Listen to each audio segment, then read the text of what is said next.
猫是吗？树。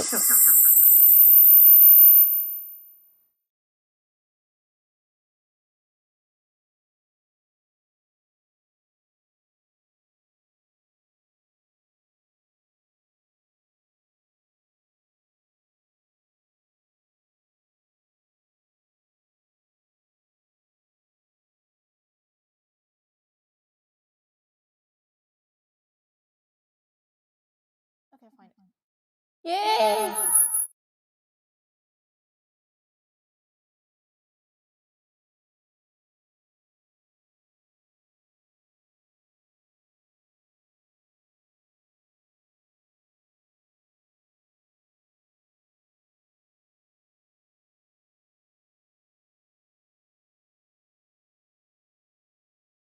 Maybe like what?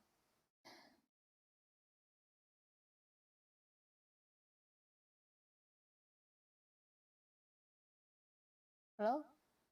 Yeah. Let's go into work.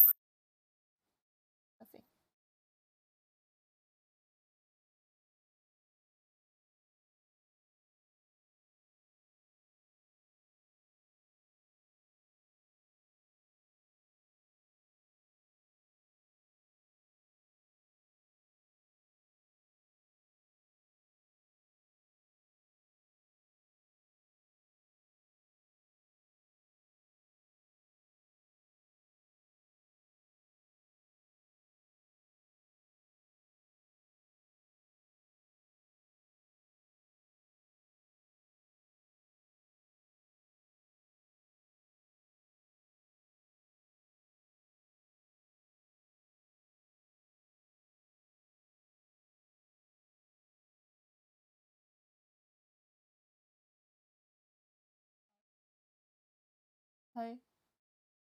Hello?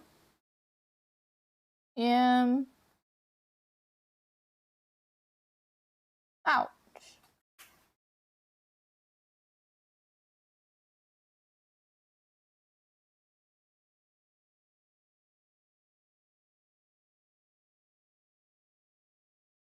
Close it, please.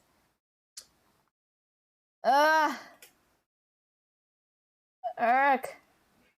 Wait. It's gonna...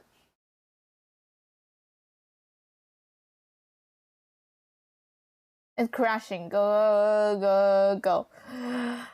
No. Screaming. Hey. Hey.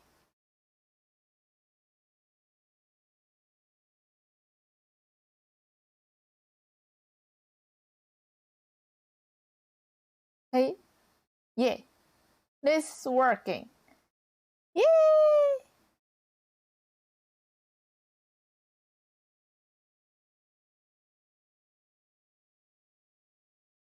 Yeah, let's go into work.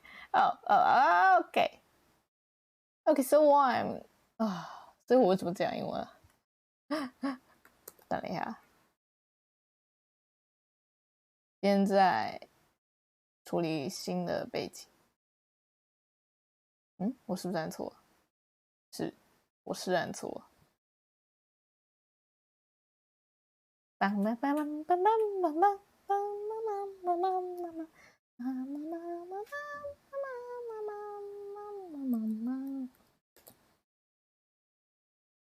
嘿，早安。现在也没有人，所以我也不用讲这个吧。对啦，我是要做作业啦，我是要做作业没错啦。可是这样的话，我要再调一下麦。因为我对，好，我想办法。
方。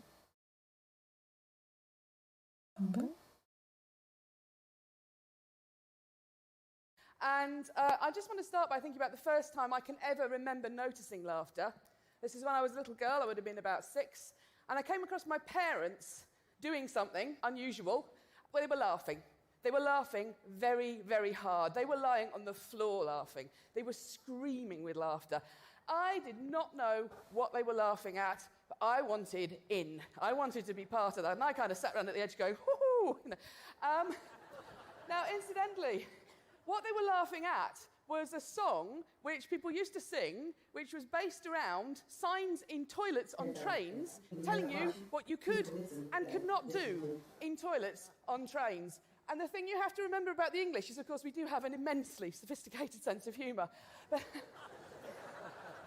at the time, I didn't understand anything of that. I just cared about the laughter. And actually, as a neuroscientist, I've come to care about it again. And it is a really weird thing to do. What I'm going to do now is just play some examples of real human beings laughing. And I want you just to think about the sounds people make and how odd that can be. And in fact, how primitive laughter is as a sound. It's much more like an animal call than it is like speech. So here we've got some laughter for you. The first one is pretty joyful.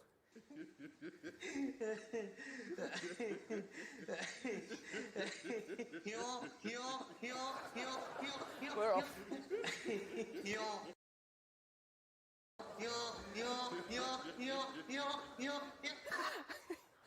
Now, this next guy, I need him to breathe. There's a point in this where I'm just like, oh, you've got to get some air in there, mates, because he just sounds like he's breathing out.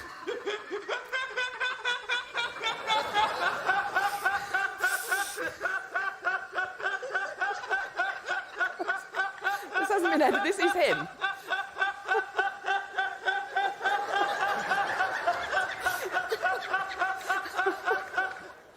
And finally, we have this is a human female laughing.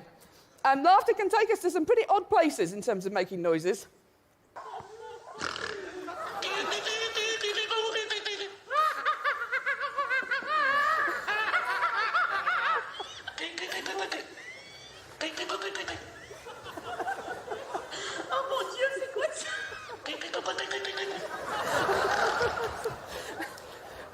She actually says, oh my God, what is that in French? And we're all kind of with her. Yeah, I have no idea.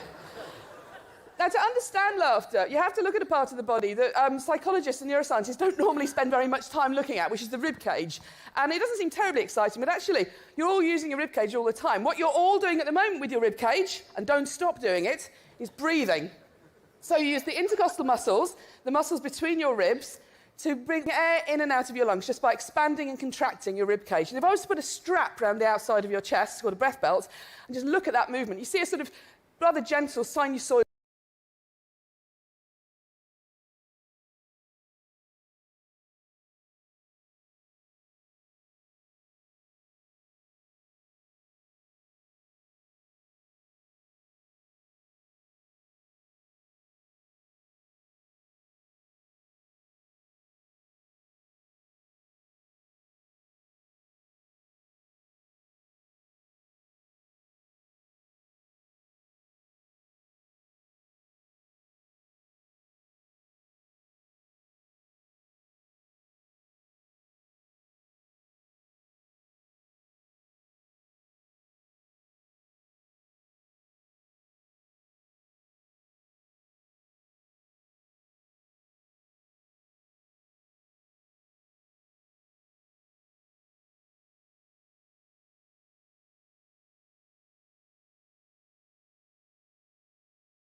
不是吧，卡太凶。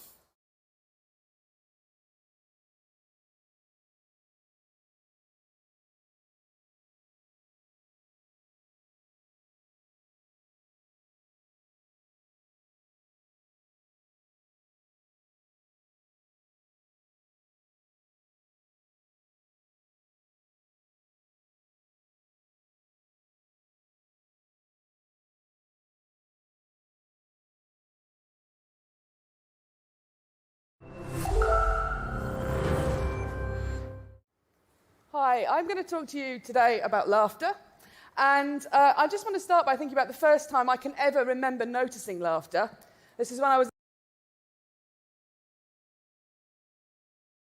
older system, the more voluntary vocalizations, like the speech I'm doing now. So we might imagine that laughter might actually have two different roots. So I've been looking at this in more detail. And to do this, we've had to make recordings of people laughing. And we just had to do whatever it takes to make people laugh. And we've got those same people to produce more posed social laughter. So you said, imagine your friend told a joke and you're laughing because you like your friend, but not really because the joke's all that. So I'm going to play you a couple of those. I want you to tell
呦，楚娟，我会念你的名字，完蛋。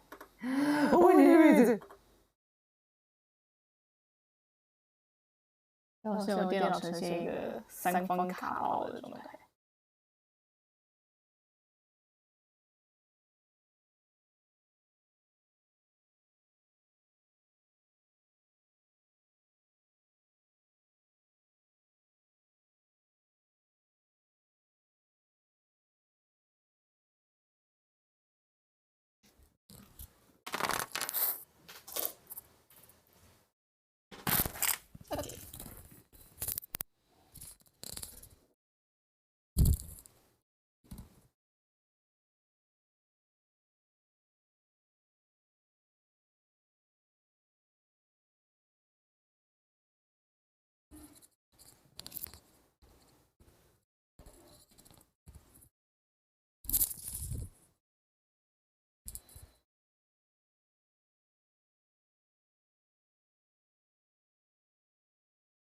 You think this laughter is real laughter, or if you think it's posed. So is this involuntary laughter or more voluntary laughter?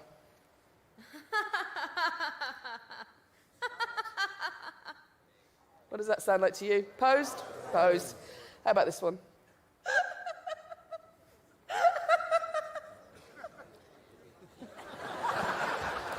I'm the best. Not really.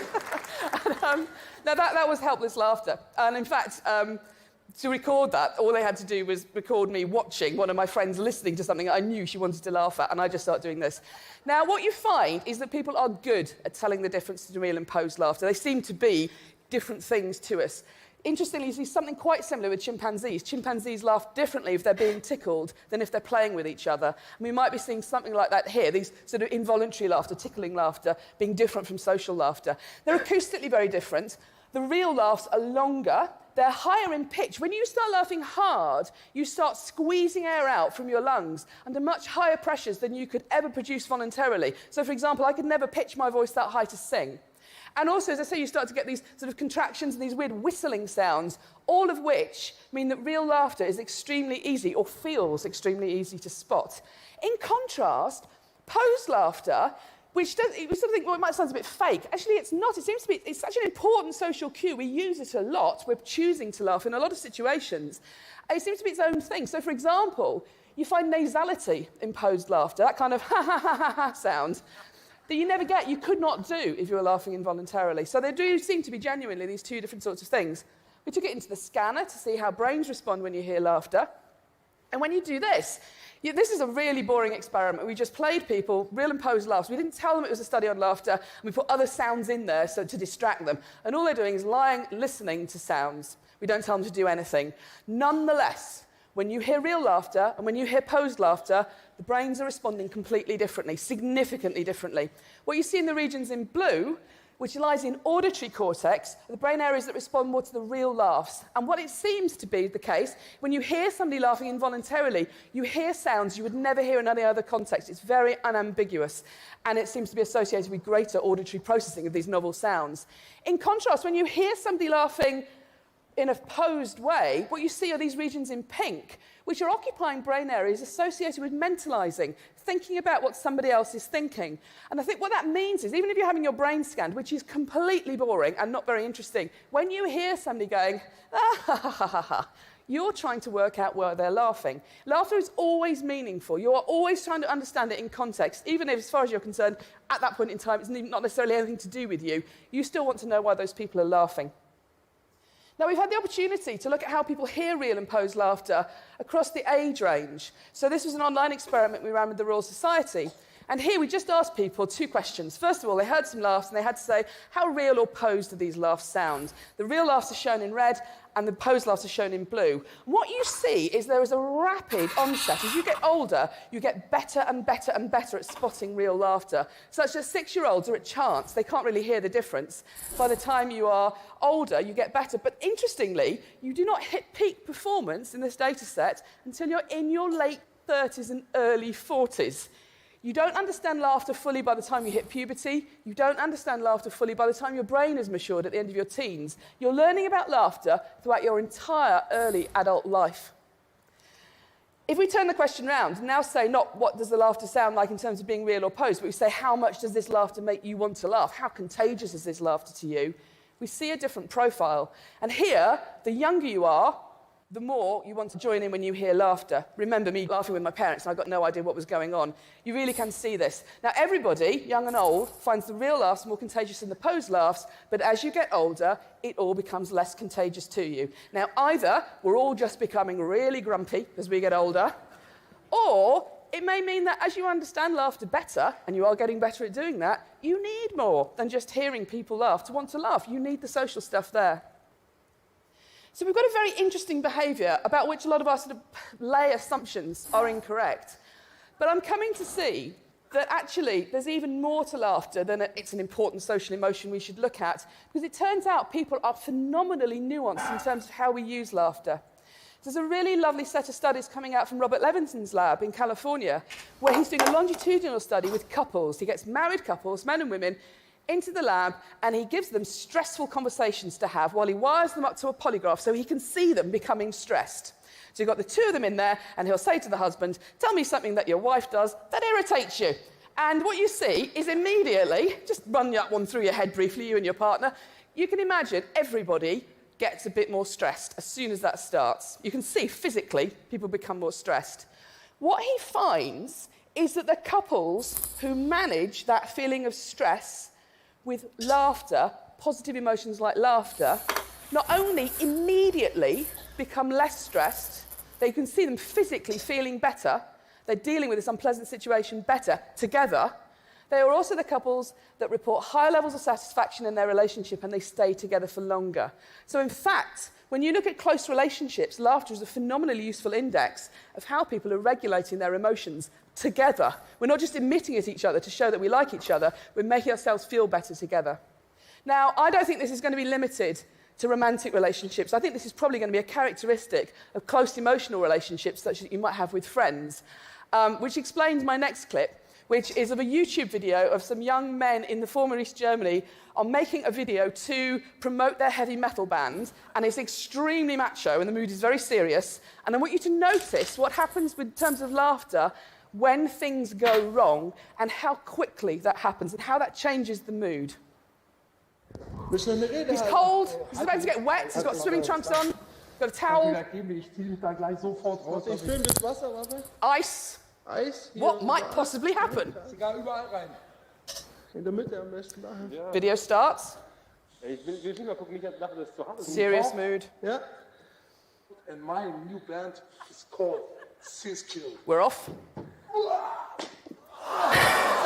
his friends are already laughing. They're already laughing. Hard. He's not laughing yet.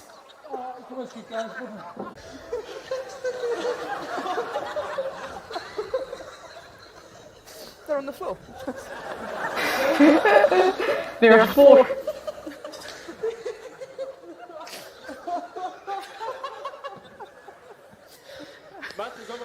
The thing I really like about that is it's all very kind of serious until he jumps onto the ice, and as soon as he doesn't go through the ice, but also there isn't blood and bone everywhere, his friends start laughing. And imagine if they played out with him standing there going, no, seriously, Henrik, I think this is broken. And we wouldn't enjoy watching that. That would be stressful. Or if he was running around with a visibly broken leg laughing and his friends all going, Henrik, I think we need to go to the hospital now. Again, that also wouldn't be funny. The fact that the laughter works, it gets him from a painful, embarrassing, difficult situation into a funny situation is what we're actually enjoying there. And I think that's a really interesting use, and it's actually happening all the time. So, for example, I can remember now something very much like this happening at my father's funeral. We weren't jumping around on the ice in our underpants. We're not Canadian. But,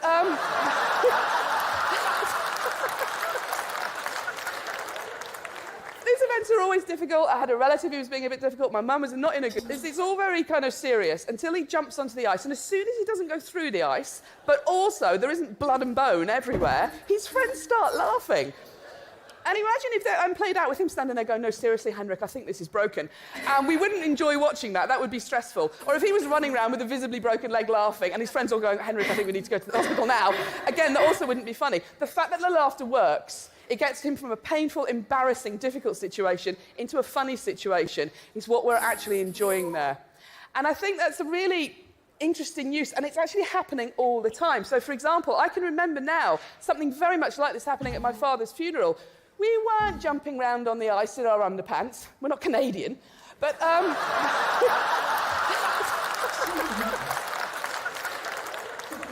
these events are always difficult. I had a relative who was being a bit difficult. My mum was not in a good place. And I can remember finding myself, just before the whole thing started, telling this story about something that happened in a 1970s sitcom. And even at the time I thought, I don't know why I'm doing this. And all I realised I was doing was I was coming up with something from somewhere I could use to make her laugh, together with me. It was a very basic reaction to try and some reason we can do this. We can laugh together. We're going to get through this. We're going to be okay. And in fact, all of us are doing this all the time. You do it so often you don't even notice it. Everybody underestimates how often they laugh. And you're doing something when you laugh with people that's actually letting you access a really ancient evolutionary system that mammals have evolved to make and maintain social bonds and clearly to regulate emotions, to make ourselves feel better. It's not something specific to humans. It's a really ancient behaviour which really helps us regulate how we feel and makes us feel better. In other words, when it comes to laughter, you and me, baby, ain't nothing but mammals. Thank you. Thank you.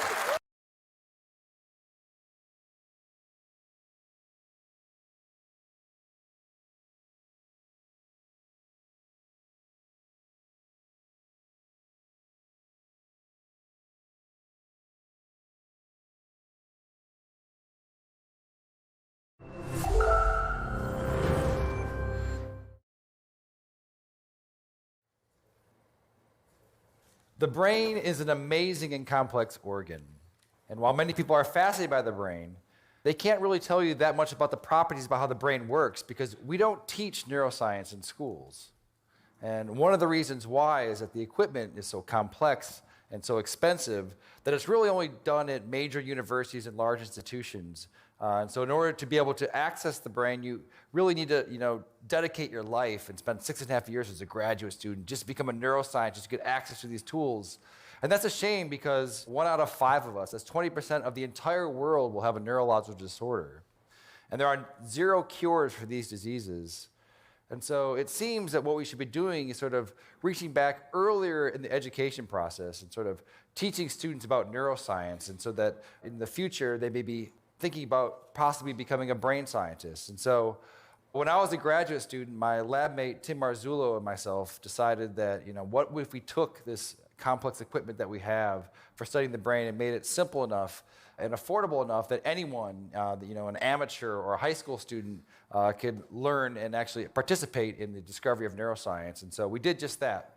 A few years ago, we started a company called Backyard Brains, and we make DIY neuroscience equipment. And I brought some here tonight, and I want to do some demonstrations. You guys want to see some? All right. So I need a volunteer. It's right before. What is your name? All right, Sam.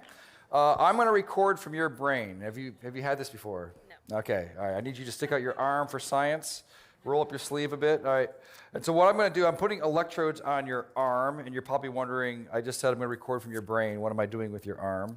You have about 80 billion neurons inside your brain right now. They're sending electrical messages back and forth and chemical messages. But some of your neurons right here in your motor cortex are going to send messages down when you move your arm like this. It's going to go down across your corpus callosum, down onto your spinal cord, your lower motor neuron, out to your muscles here, and that is electrical discharge. It's going to be picked up by these electrodes right here, and we're going to be able to listen to exactly what your brain is going to be doing. So I'm going to turn.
All right, Jeff, can I just have you start with your name and occupation?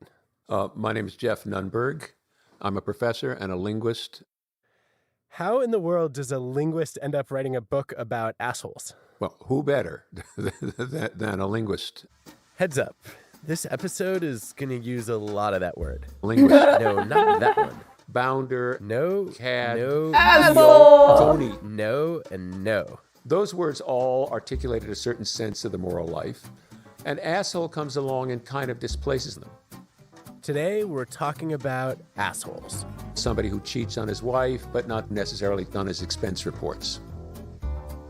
The asshole is somebody whose efforts to expand and swell his own sense of privilege is hurtful to others. The other employees whose work he takes credit for, the secretary whom he has picking up his laundry, whatever.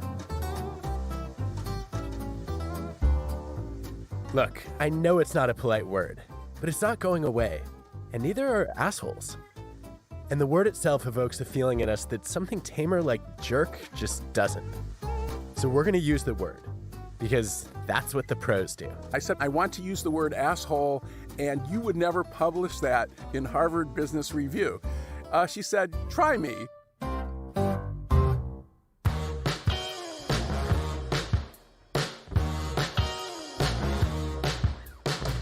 I'm Adam Grant, and this is Work Life, my podcast with TED. I'm an organizational psychologist. I study how to make the people you work with not suck. In this show, I'm inviting myself inside the minds of some truly unusual people, because they've mastered something I wish everyone knew about work. Today, assholes, a field guide. Everyone's worked with at least one. How do you deal with them? And is it possible to create an asshole-free office?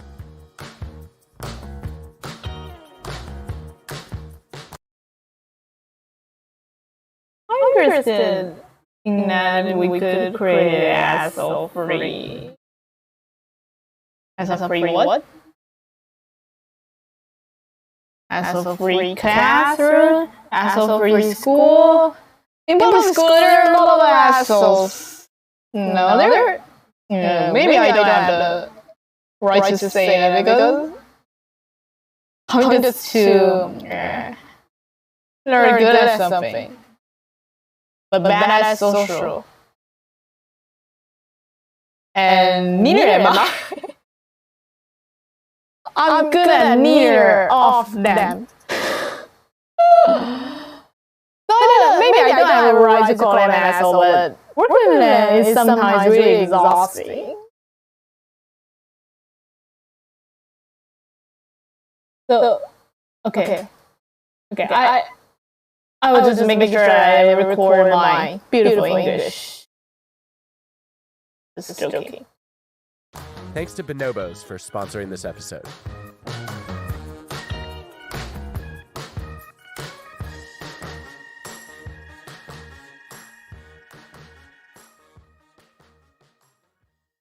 So apparently there's a difference between being an asshole, an asshat, and an ass clown. Yep, the Oxford English Dictionary has recognized all three. Okay. But asshat and ass clown don't have the same sting.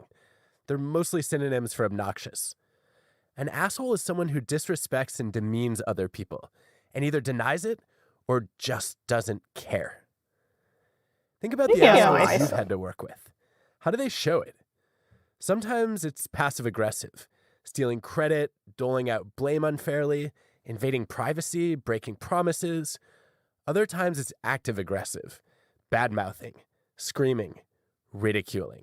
My father used to say to me, when you grow up, whatever you do, don't be an asshole and don't work with them and don't work for them. It's too hard. Meet Bob Sutton. He's an organizational psychologist at Stanford. Oh. He's become something of a connoisseur of assholes at work. An asshole is somebody who leaves you feeling demeaned, de-energized, and disrespected. Somebody who leaves you feeling like shit. In 2007, he wrote a whole book on assholes. And, well, he touched a nerve. I got thousands of emails from people who felt as if they were victims of assholes. Turns out workplaces are full of them. And through his research, Bob has learned that it's pretty tough to be an asshole to the people above you. Being an asshole has to do with how you treat the people across from you, and especially below you. Abuse does seem to roll downhill. When I looked at my emails and also the research, in about 80% of the cases, the person who was named as the asshole in their life was their immediate boss. The more Bob heard from employees and leaders about the impact of this kind of behavior, the more he became convinced that it must have an actual measurable cost. Just in the last decade, studying all forms of abusive behavior in the workplace has become sort of a growth industry. and if you and I started doing the list of all the costs that nasty people impose on the people around them, both the physical and mental health costs, it's just stunning. One notable experiment was done with medical teams in Israel. Each team had a physician and 2 nurses from the newborn intensive care unit, and they were brought in to work with a visiting expert. Some teams were randomly assigned to be berated by the expert. He told them he wasn't impressed with the quality of medicine there, and they wouldn't last a week in his department. After being insulted like this, the accuracy of the team's diagnoses was almost 20% lower, and the procedures they did were 15% less effective. I'm guessing you wouldn't want a 15% less effective heart transplant. I mean, this is one of the biggest problems with treating people like dirt. They're less likely to call out errors done by others. To avoid mistakes, people have to communicate, especially about things that might go wrong. An asshole creates an environment of fear, where people stay silent to avoid rocking the boat. And if getting demotivated isn't bad enough, get this. Working with an asshole literally makes you dumber. There's some evidence that after one has been abused or disrespected, that one's cognitive ability is temporarily affected. One experiment is especially revealing. Students showed up for a study, only to learn that they were in the wrong room and had entered a professor's office. For some students, the professor just directed them to the right room. The other half of the time, the students got this. Excuse me, can't you read? There's a sign on the door that tells you the experiment will be in room 123, but you didn't even bother to look at the door, did you? Instead, you preferred to disturb me and ask for directions when you can clearly see that I'm busy. I'm not a secretary here. I'm a busy professor. What an asshole. The 4 students who were randomly assigned to that treatment were then asked to solve some anagrams, and they solved a quarter fewer anagrams correctly. Then the students saw someone drop a bunch of books. The ones who'd just been verbally abused were 9 times less likely to help. Assholes undermine our ability to think clearly and creatively. But what seems absolutely damning is that they also leave us with more negative attitudes toward others. Prolonged bullying turns other people into assholes, so it's a contagious disease that spreads. Of course, everyone has a limit. At some point, people just give up. They quit. Occasionally, they even get revenge. There's research from fast food restaurants that when people have an abusive supervisor running the restaurant,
Restaurant that employees are more likely to steal. Although if they're stealing fast food, they're only punishing themselves, right? That's sad.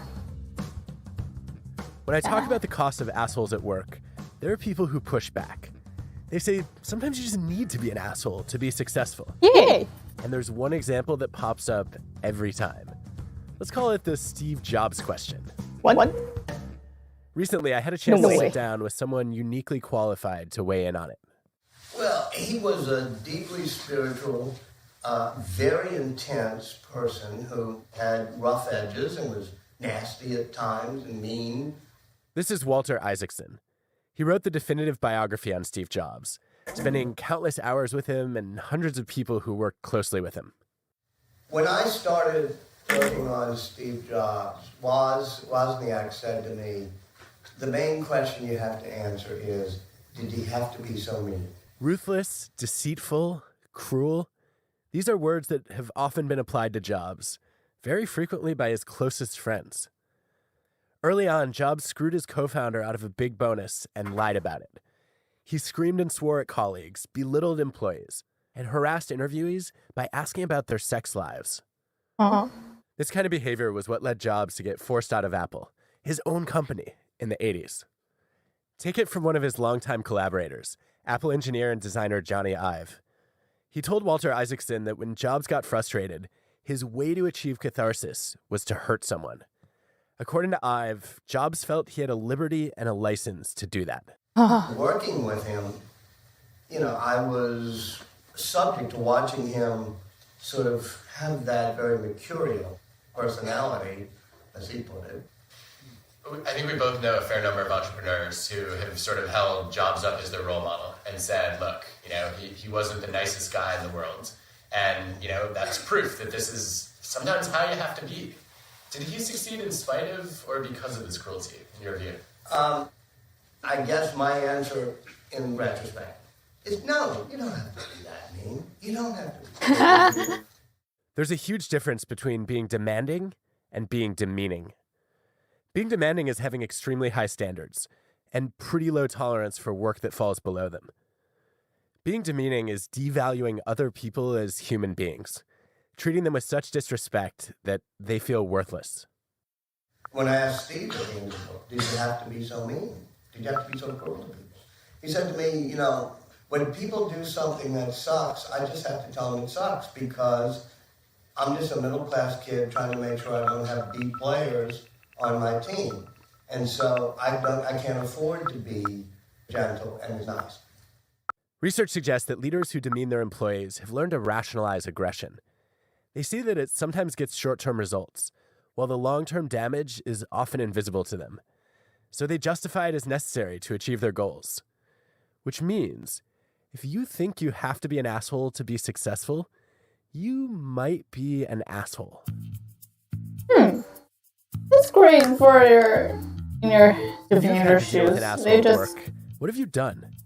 If you don't have the power to get rid of them, what should you do? just keep your Sometimes you just have to learn how to have a hard conversation. Yeah. You're a lawyer by training, aren't you?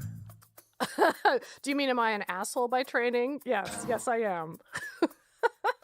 Sheila Heen is a recovering lawyer who teaches negotiation at Harvard Law School.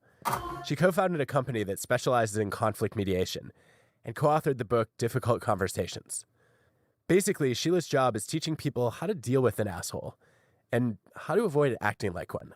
Part of the job of lawyers in society is to help people with conflicts. And the way that we / they sometimes go about it often ends up escalating the conflict rather than helping resolve it. And that's essentially the definition of asshole-like behavior. But sometimes the conflict happens because one person is just an asshole. How often is that the case in your experience as a mediator? Well, it is true 100% of the time that each side would say that the other side is being an asshole. Why did I only We find all professional comments on English TED? Yeah, I think it's time for me to explain my interrogation mark of Chinese. Yeah, they told us to do a TED Talk. Something like TED Talk, but shorter, like 4 to 6 minutes. That's and they just tell us we should show our upper body and we should prepare like PT background and just do it. What? Yeah, it's just TED Talk, but we're not any experts in any. Yeah, we are not physiologists. We can explain what our classmates were thinking and acting, and actually we're not experts in studying. Yeah. So, what topic should we do? I'm just really confused about that. But which topic should we do when we're not experts in any fields? So, not like practicing. Oh, but I don't want to finish this asshole thing, but it's taking too so long. I'm going to speed up. Okay. Hurt each other, upset each other, embarrass each other in front of other people publicly, just misstep and contribute to the other person feeling really badly treated. Sometimes in ways that we don't intend, usually in ways that we don't intend, but occasionally in ways that we do intend. Oh yeah, I have a chance to rest again. Don't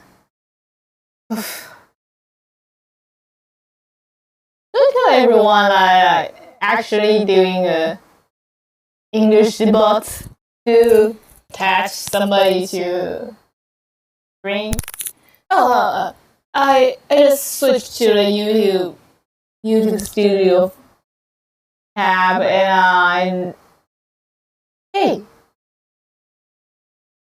I should draw my own icon, YouTube icon, this night. Okay, and I'll try to promote my stream this week. So wait me for 5 minutes. I need to rest. I'm going to close the mic.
Okay, konnichiwa, I'm back.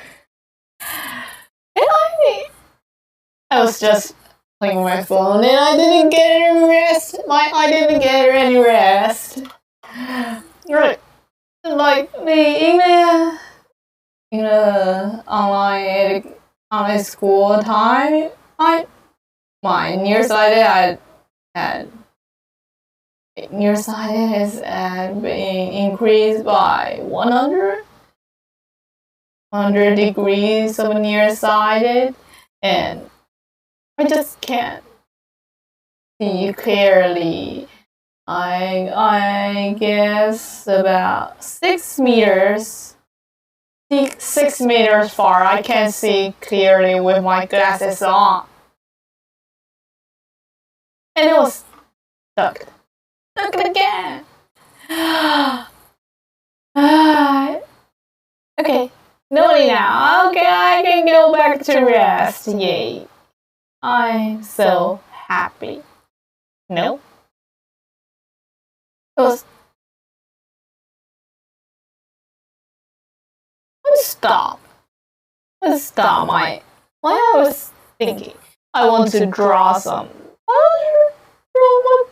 Draw my paper. I want to do some paperwork.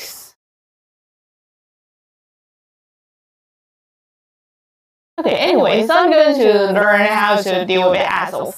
And when a summer vacation homework instruction just came out, I'm being like, can I just simply translate the English one?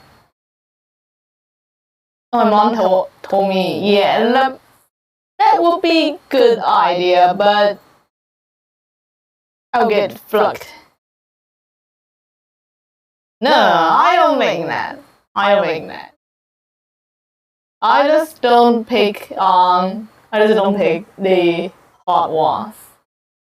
But assholes, maybe, yeah, it would be great. Sheila has 3 key recommendations for having that conversation. The first is to give the other person the benefit of the doubt. People will say, you just have to assume good intentions. And I think that often that's true. But I think assume good intentions is just a little too strong. I think instead it should be assume you don't know.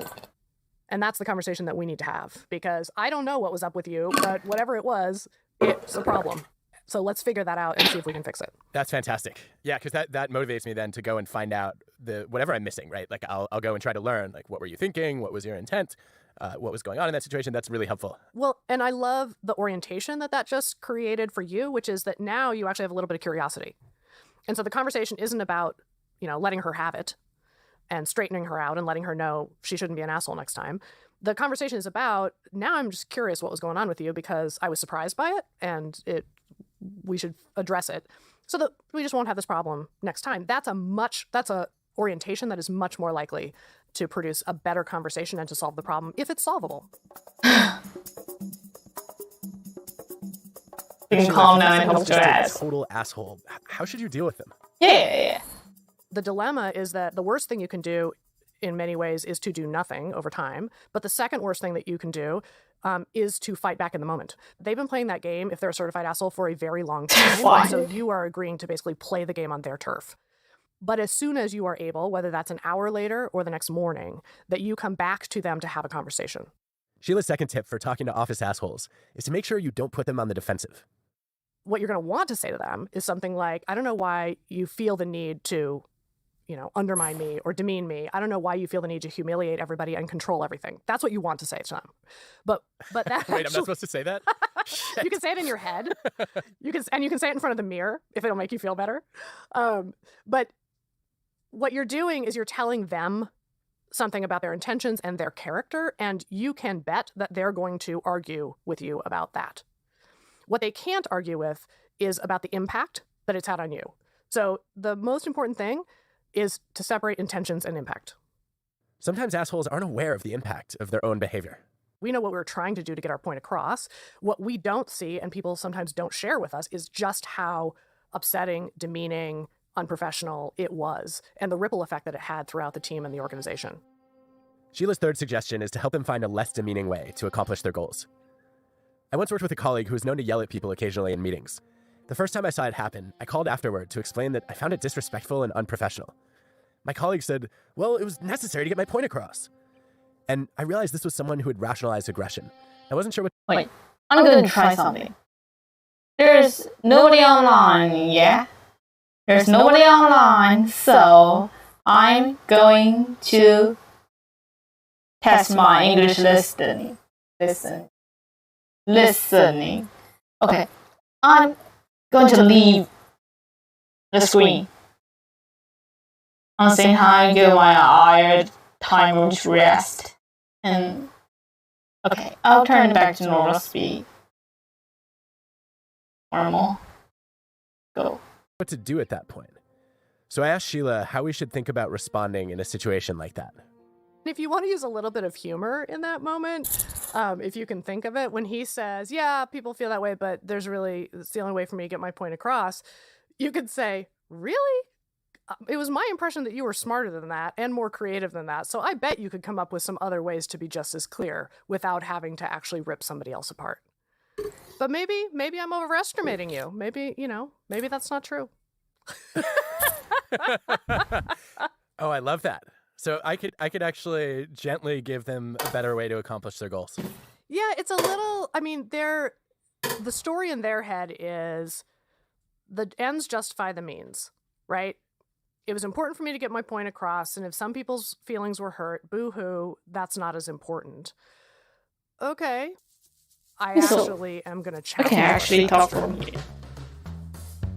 Under the table. Sometimes you can use humor to challenge it without even saying a word. Back in the 1990s, the CEO of a tech company, Gordon Eubanks, was known for an unusual brand of insult. Gordon was working to grow Symantec into a Fortune 500 company. And for some reason, he had a habit of comparing people unfavorably to vegetables. That guy's dumber than a head of lettuce. What? Mark Bailey was working for Gordon at the time. Did he have other vegetable phrases? Yeah, he would refer to a zucchini as well. But the head of lettuce stuck. That was the one that I remembered him using pretty regularly. You knew exactly what he meant when he said it. He did not think highly of the person when he said that, obviously. And was it always about a person, sometimes about an idea? It was usually about a person. After everyone on Gordon's team had been compared to a farmer's market's worth of produce, they finally decided to do something about their boss's behavior. So Mark and his colleagues went grocery shopping before their next staff meeting. We arranged it so that we were all kind of gathering outside the conference room, and then Gordon shows up for the staff meeting and kind of growls, how come everybody's not in the room yet, or, are we going to get started? We all nod, and then we let him walk into the room first. Gordon stepped inside and saw that every seat at the conference table was occupied by a head of lettuce. Some of the lettuce heads had mustaches, some were wearing sunglasses. What would you do if you were Gordon? When people get called out on bad behavior, there's a real risk that they'll get defensive and start calling people names worse than vegetables. And when he comes in and sees all the heads of lettuce on the table, he just starts to laugh out loud. And we all got a big laugh out of it. What was so clever about the heads of lettuce prank is that it was non-threatening. And Gordon realized that Mark wasn't just playing a prank. He was also making a point. He thought it was funny and probably would be helpful. It would unite a group of people, right? And maybe most importantly, Gordon ended up reflecting on his behavior. Well, I'm sure people would think, yes, I was probably really an asshole. And if you mean if someone can be very difficult and unnecessarily abrasive, I'm sure there were times when that happened. I've mellowed, of course, over the years. If someone steals your parking place, that's a different kind of an asshole than someone that's trying to achieve something with a group of people. But demeaning, though, is wrong, and I'm sure there are times I was demeaning. And that's a problem in an organization.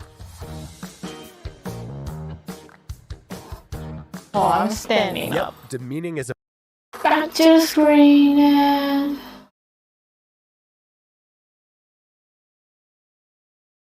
I'm getting a...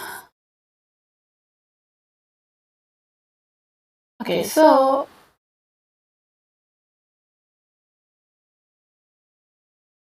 I'm getting the adjust this.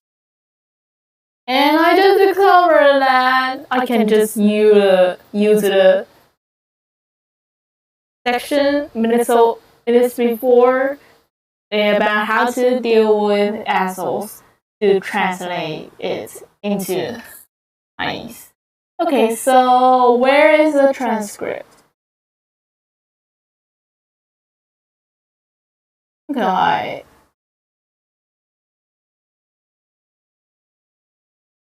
Okay. What the heck is it? Okay, I saw it.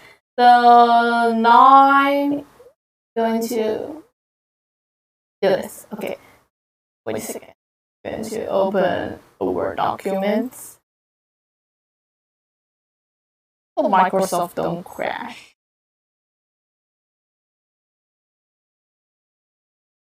Oh, it's 11 already. Okay, after finishing it, I can go for a walk.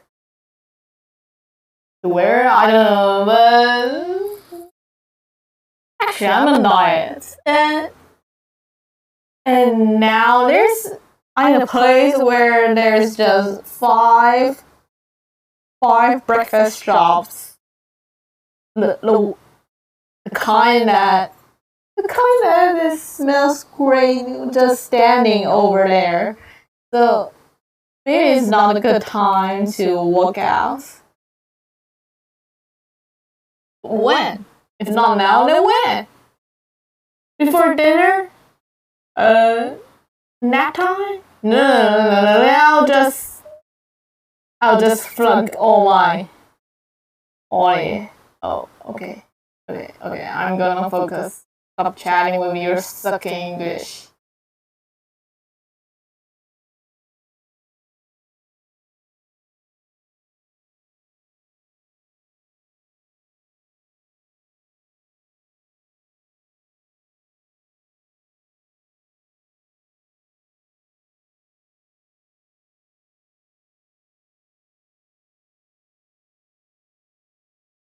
Proceed. Oui.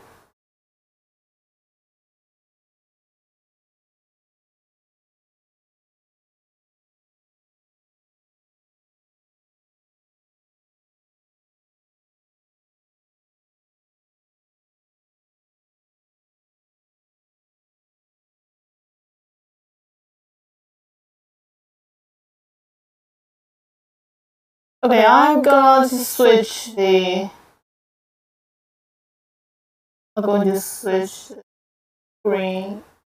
capture after I finish pasting. 我噪音快垮了。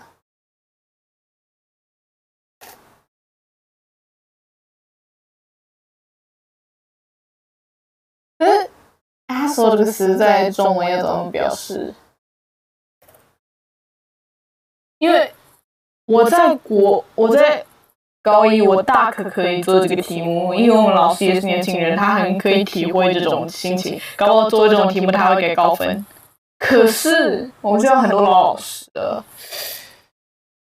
不知道会怎样要怎么讲？难搞人类，机车人类，难相处的人类，妥里难相处的人类。What? Okay, I'm gonna IT 狗来了。Google Translate. Oh. Are you typing it wrong? Asshole. 混蛋。如果他是顶级的混蛋，受过认证的混蛋，标准的混蛋。我觉得我这一段可以剪精华，精简。好，现在线上已经没人。So I'm gonna say 妥里混蛋，顶级的混蛋，受过认证的混蛋，完全的混蛋，无可沟通的混蛋。OK， 对。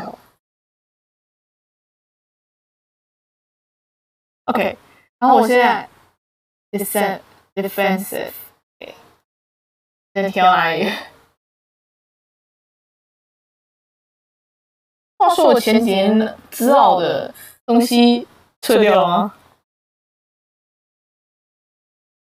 还是我可以一人而已，直接演双簧，不是双簧两个人白手，就直接唱人格分裂，超会人格分裂。分组没人的时候，我人格分裂写曲单，你知道吗？ Sometimes assholes aren't aware of the impact of their own behavior. We know what we're trying to do to get our point across. Sometimes assholes aren't aware of the impact of their own behavior. Sometimes assholes aren't aware of the impact of their own behavior. We know what we're trying to do to get our point across. What we don't see and people sometimes don't share with us is just how. 我真的不能做英文听打，我不能做英文听打，我还没厉害到可以做英文听打，我只有30 WPM 而已，救命！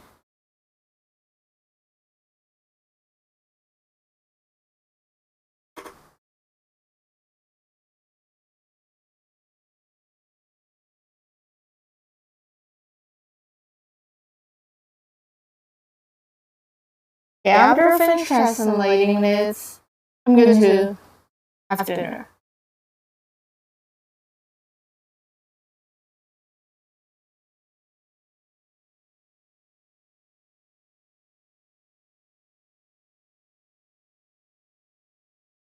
Okay, next time I'm just going to ignore the sound if I click on anything.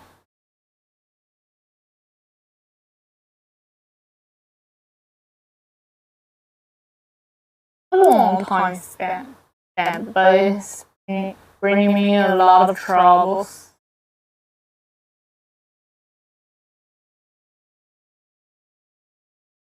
If there's an enter key on the left, it'll be please.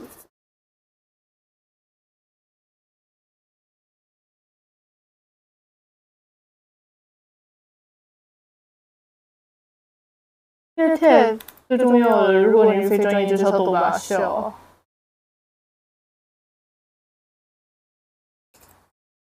我这一段大概听了5分钟。 因为我其实不会写稿啊，别自己说。然后我噪音法又要垮，所以我讲大声一点。All letters, OK。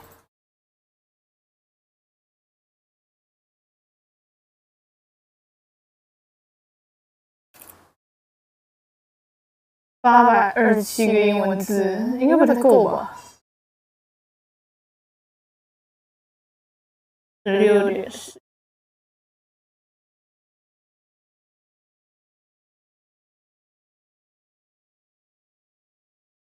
所以超过5分钟，所以就差不多了。好，我们要切换视窗了。Okay, we're going to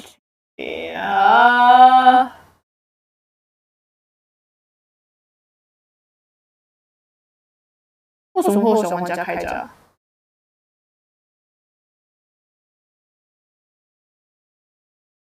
？Okay, let's go and shift.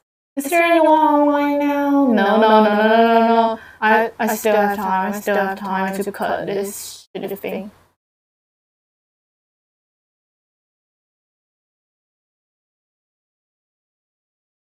Okay. I've successfully cut my name. Okay. Hey, just no. Oh, there's no observers. There's no watchers. When the time YouTube has already come down from the plate and play to the section. Okay, how can I type on bed?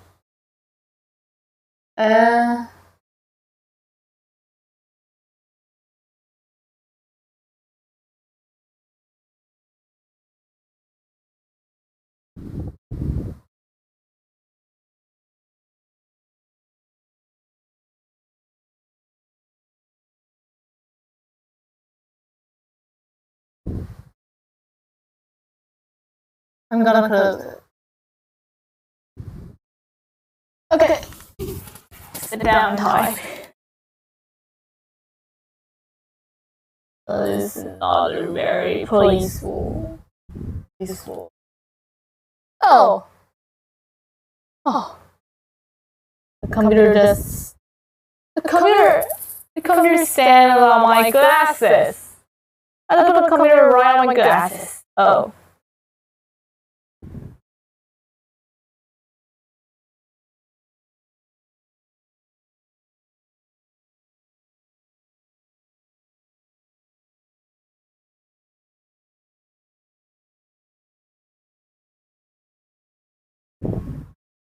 Blue.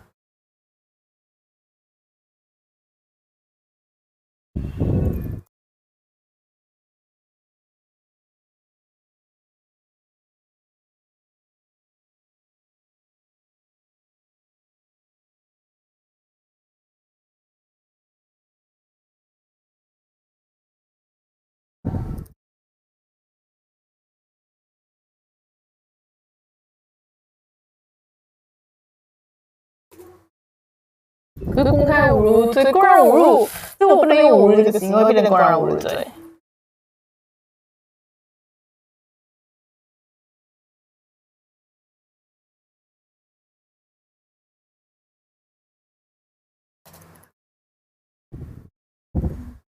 大庭古众。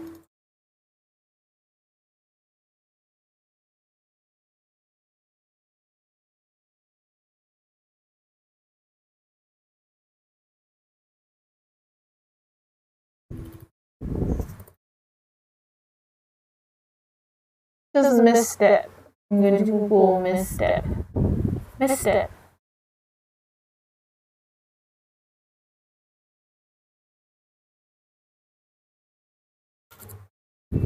Con.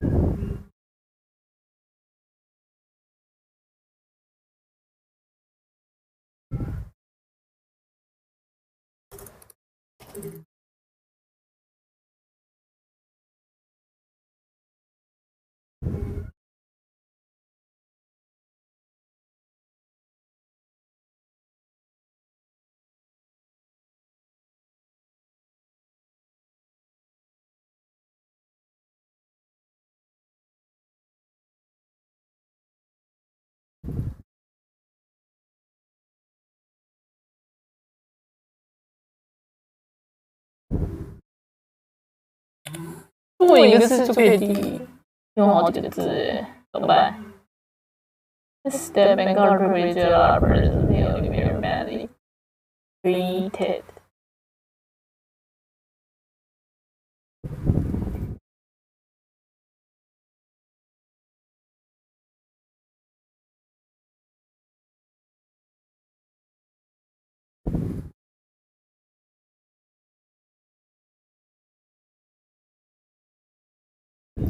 伤害对方的感情。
快要写前言，那这类就是对于 asshole 的。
这个在哦，我有一次就把那个应该2号的这个改成1号那个反复的在，然后呢，它之后就预测就是那个反复的在，然后切字切到死掉。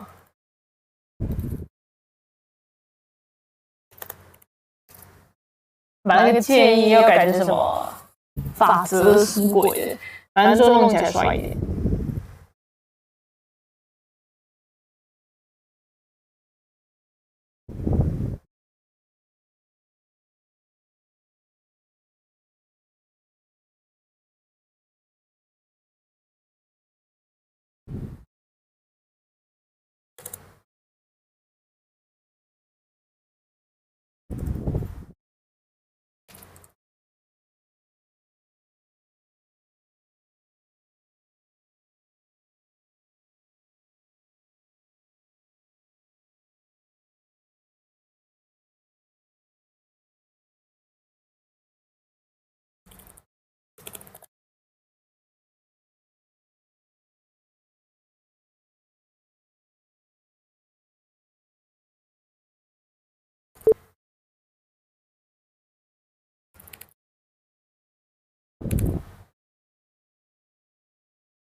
assume 的话，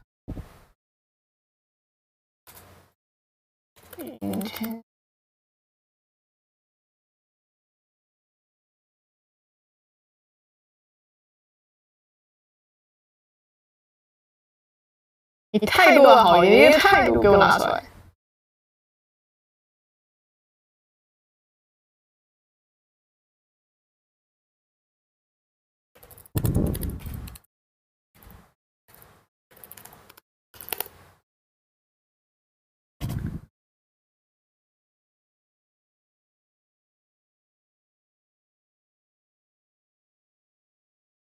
我忘了新闻是什么。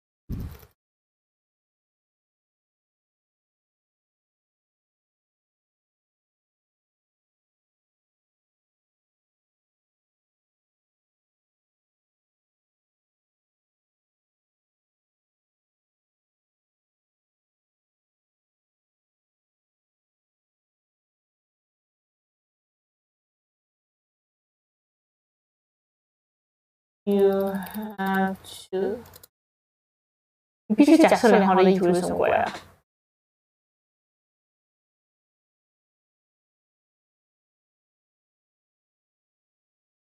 我有点困了，终于。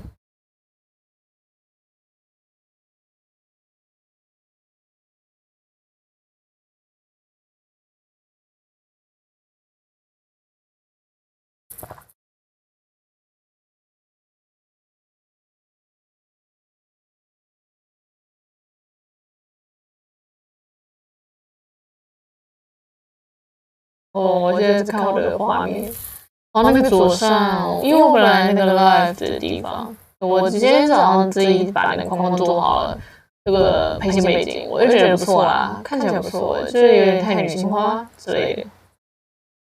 这次发现同一码给我画的衣服，真的就是夕阳配色，比起我本来指示的，比起我清凉本来指示的纯粹的，就是那个制服黑蓝。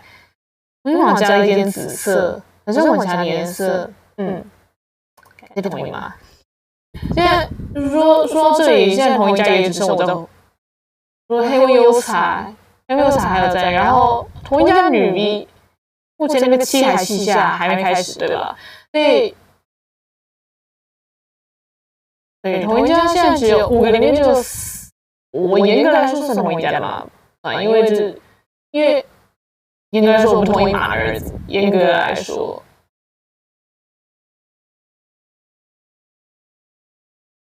给我想一下哦，要怎么讲？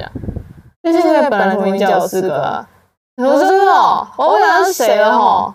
那个某人说我推同一家全员，我推同一家全员，推自己好，推同一家全员，然后他就把同一家全员的名字讲出来，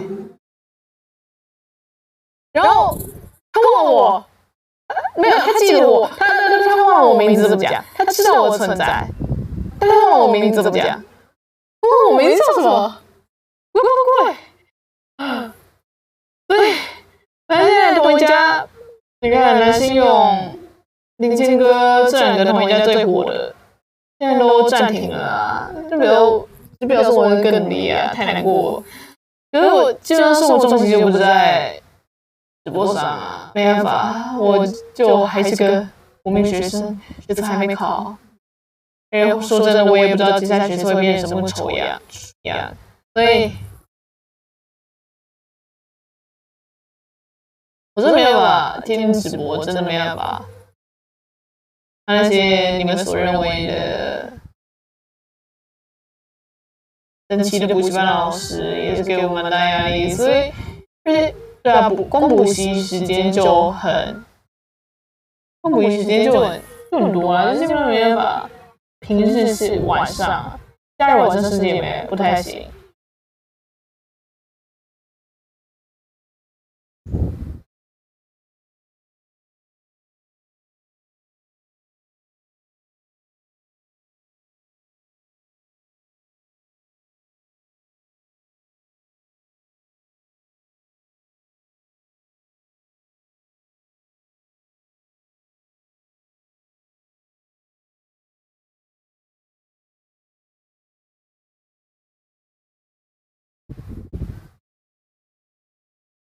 Seem good intentions 到底什么意思？我还是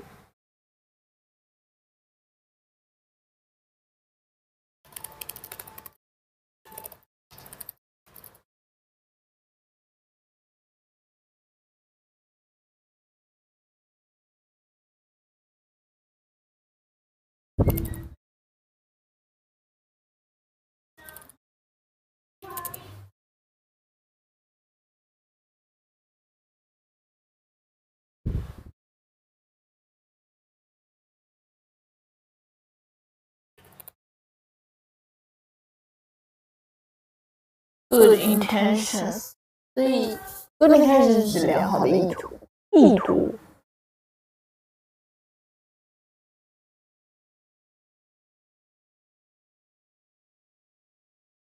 如果那是一个 pleasure 是 pleasure 啊。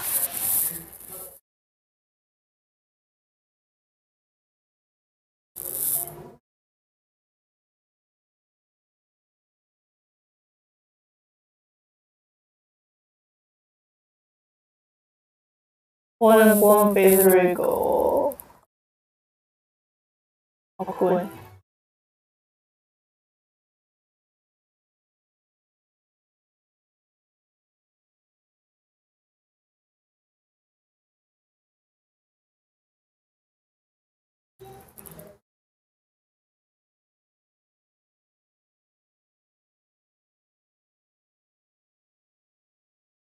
我真的很讨厌那种 Discord bot。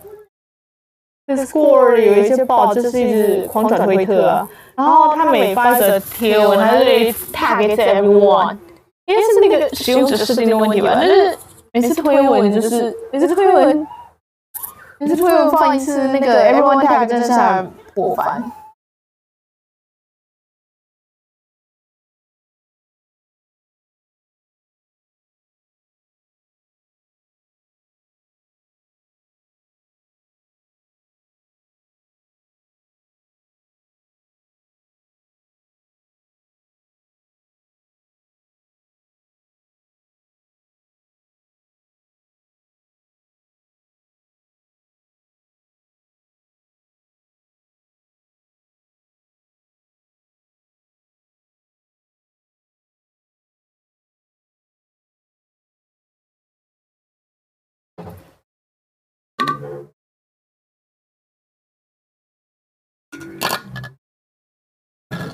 因为我这个是日记下礼拜做的，你知道吗？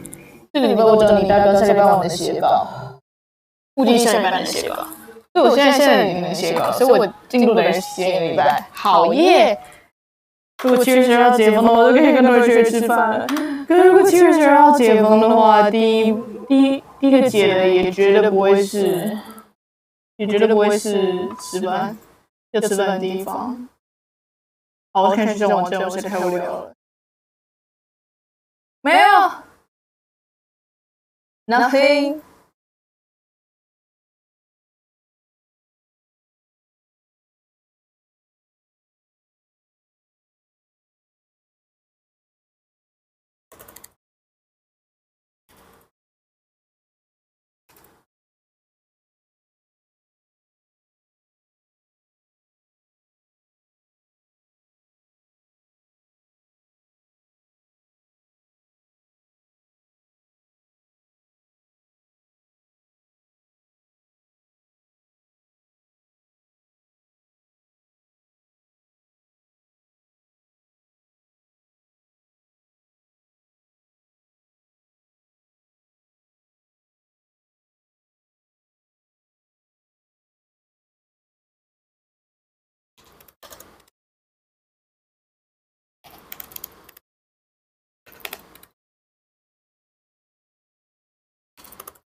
完蛋！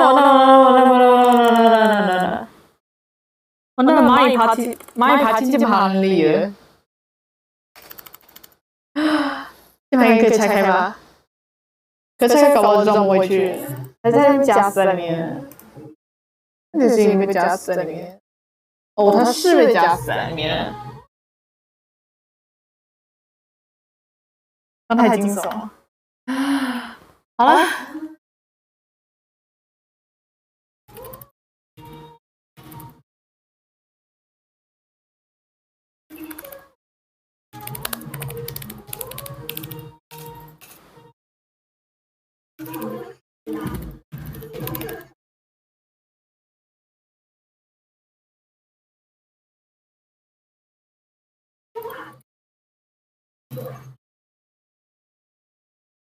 这是要解决一个心动浪漫。假设你不知道，假设你有好的态度，假设有良好的意图，假设你不知道，为什么要在这里猜题？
习惯人。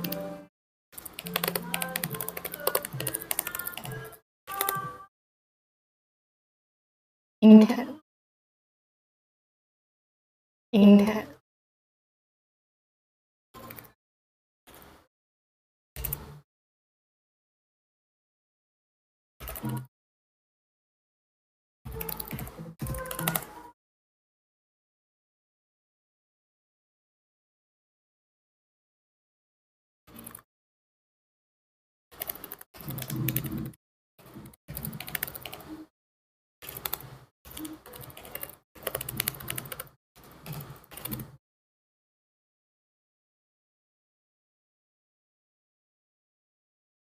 Orientation。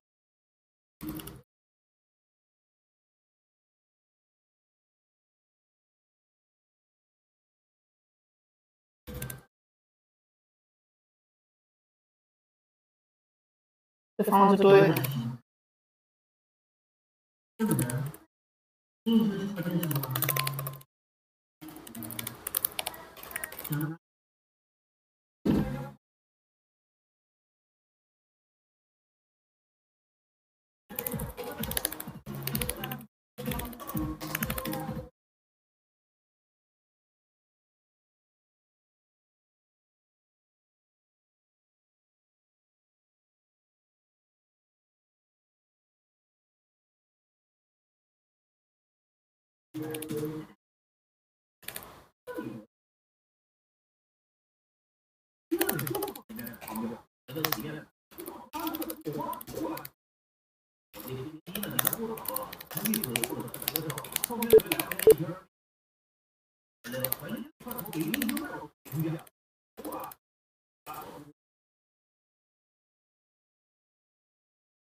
好打，好像可以，一直骂别人好打，好像不太好。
哦，所以我如果可以把这篇改成如何对付你的父母啊，如何对付你那爱骂人不讲理的同学，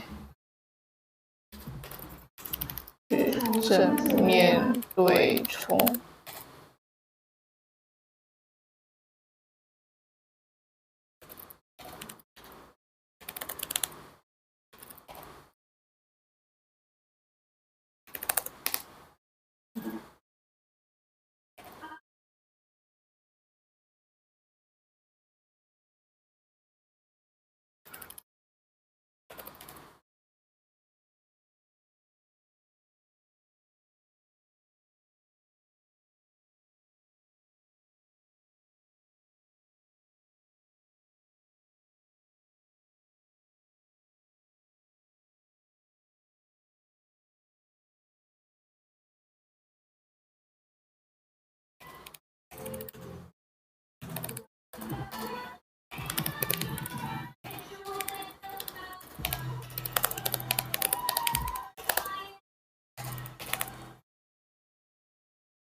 My lover。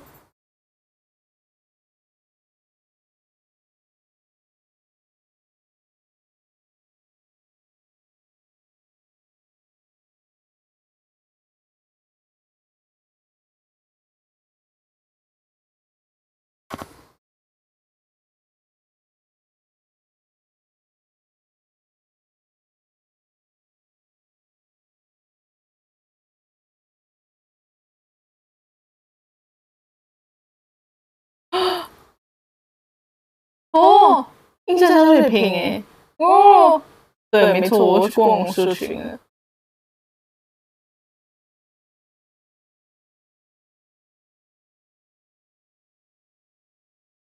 啊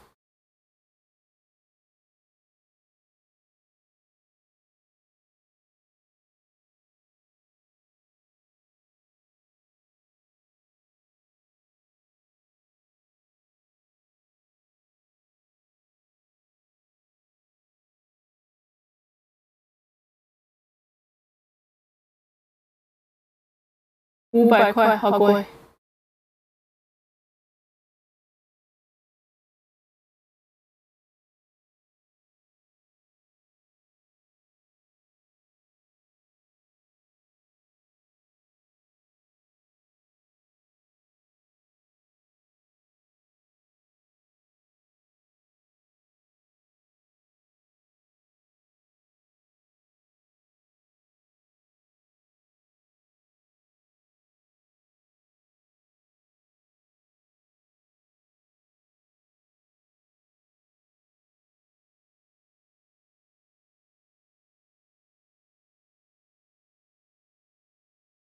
我已经看到了很畸形的天嘛。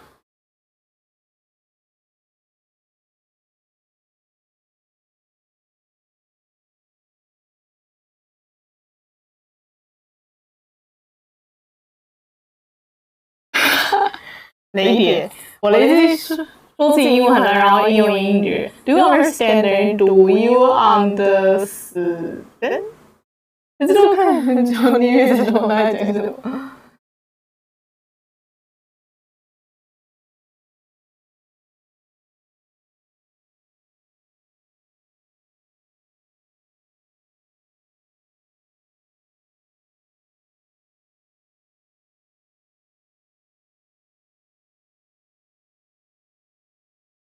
有点东西。哦，我找到问题了，因为有一个人去发酵文，然后这个坑最近他梦的坑最近蛮火的，但是呢，因为他梦超多人，而且基本上是一色多梦，应该说这是同个发型换发色，眼睛都没换哦，同色都没换哦，然后就这样的梦10个，一色梦10个，3个还可以，4个还可以，10个真是宇宙奇葩。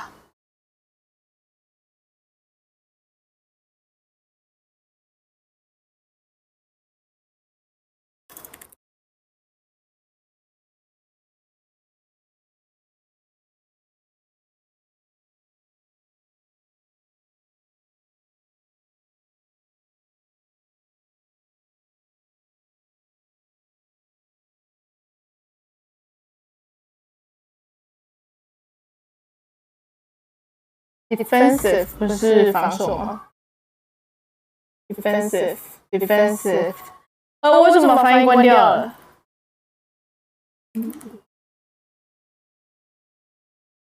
？Defensive 的话，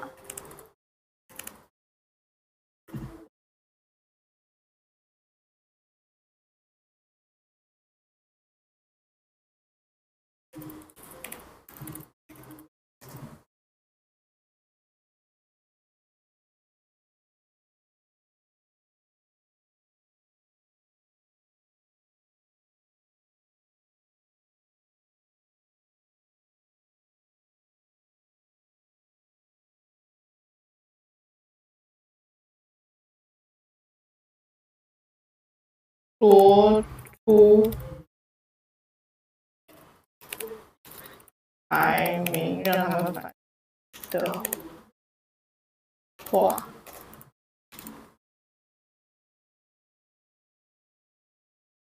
你心里想的常常是，我不知道你为什么想要这么做。Never mind， 要贬低我，我对我这么人这么，哎呦靠，不是靠，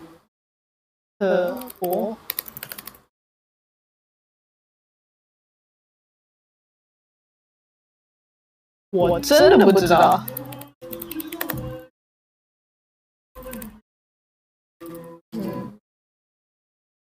控制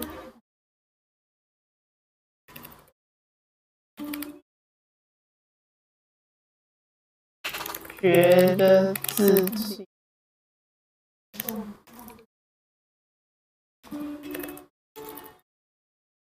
所有人都要。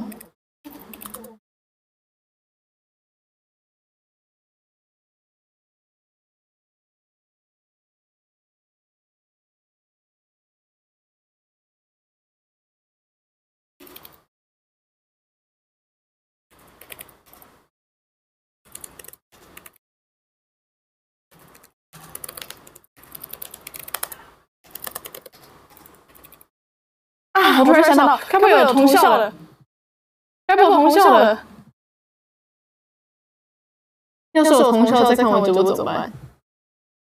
对，直接被盗稿了啊！哎喂！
哎呦，按错。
Actually, it's Carrefour.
我有一个朋友，但通常都是没有朋友。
好了，我笨蛋，就这样。